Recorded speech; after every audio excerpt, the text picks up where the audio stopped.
আজকে রান্না করব হচ্ছে তোমাদের সাথে শেয়ার করবো। রান্নাটা হচ্ছে ওলকপি দিয়ে, যে ওলকপিগুলো সেদ্ধ করা আছে ওলকপি দিয়ে, আলু, নতুন আলু দিয়ে, আর রুই মাছ দিয়ে হচ্ছে ঝোল করব পাতলা করে আর কি। কড়াতে তেল দিয়ে দিয়েছি, তেলটা গরম হয়ে গেছে, তো মাছগুলো আমি তুলে দেবো।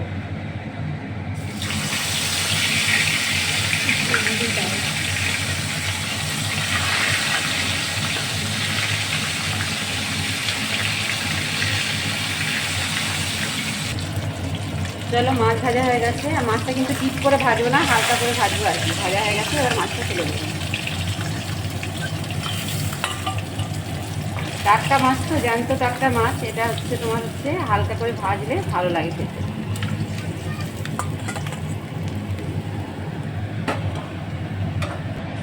মাছ ভাজার যে ওই তেলটা আছে না, ওর মধ্যে আমি ওলকপি আর আলুগুলো ভেজে নেব।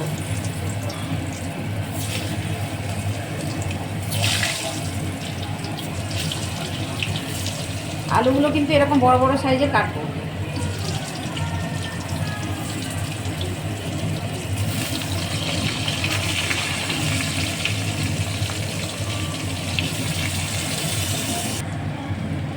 এগুলো ভাজা হয়ে গেছে, এবার আমি এগুলো তুলে নেব।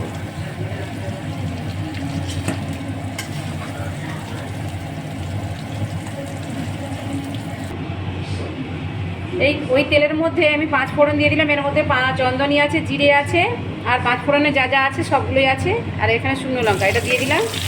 দিয়ে এবার পেঁয়াজ কোচানোগুলো দিয়ে দিলাম। পেঁয়াজ কোচানোগুলো হালকা ভাজা ভাজা হবে, তারপর আমি টমেটোগুলো তুলব।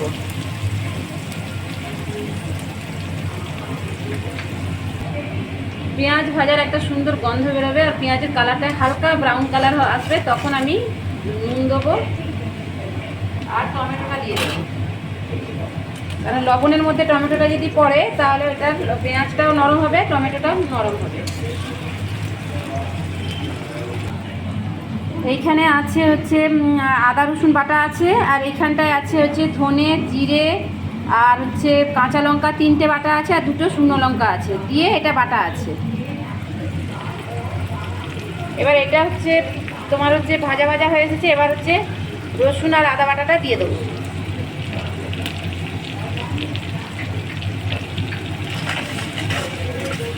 দিয়ে ভালো করে কষতে হবে।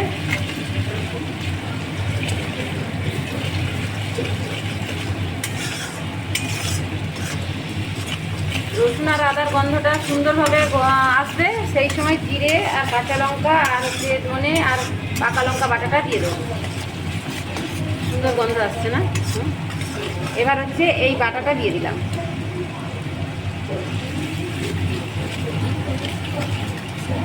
এবার আমি অল্প করে হলুদ গুঁড়ো দেবো।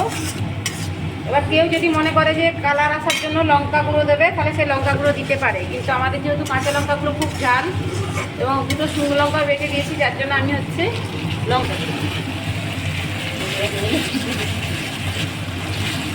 আর এবার আমি একটু হলুদ গুঁড়ো দেবো।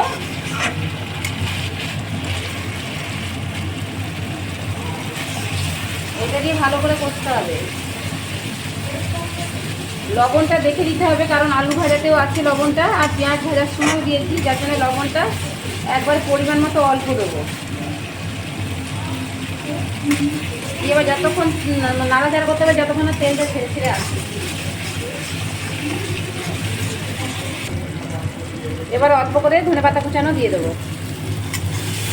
এর গন্ধটা খুব সুন্দর আসছে এটা দিলে।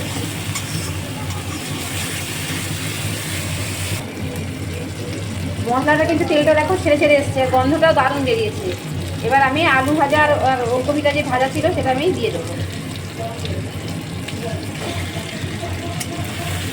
এটা দিয়ে এবার নাড়াচাড়া করবো। ভাজা অলমোস্ট হয়ে এসছে, বেশি নাড়াচাড়া করবো না, কারণ সেদ্ধ আছে, এটা ভেঙে যাবে আলুগুলো। অল্প করে মশলা বাটার যে জলটা আছে সেটা দিয়ে দিলাম।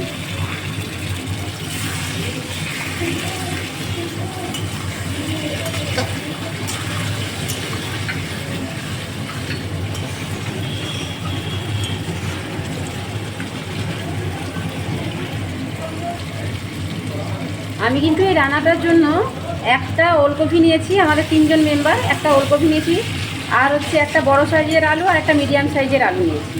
এবার মেম্বার অনুযায়ী যে যেমন সবজি লাগবে সেরকম সবজি নেবে।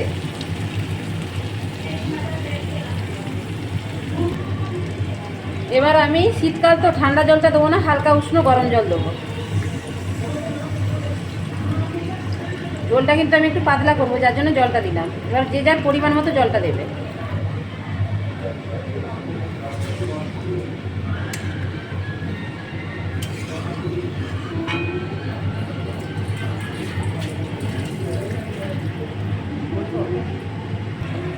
ঝোলটা ফুটে উঠেছে, এবার মাছগুলো একটা একটা করে ছেড়ে দেবো।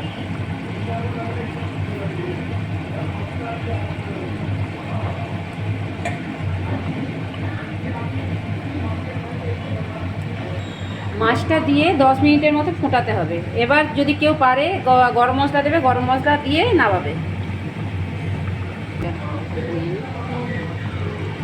ঝোলটা কমপ্লিট হয়ে গেছে রান্না। এবার আমি নামাবো, তার আগে কাঁচা লঙ্কা আর ধনেপাতা কুচানো দিয়ে নামিয়ে দেবো।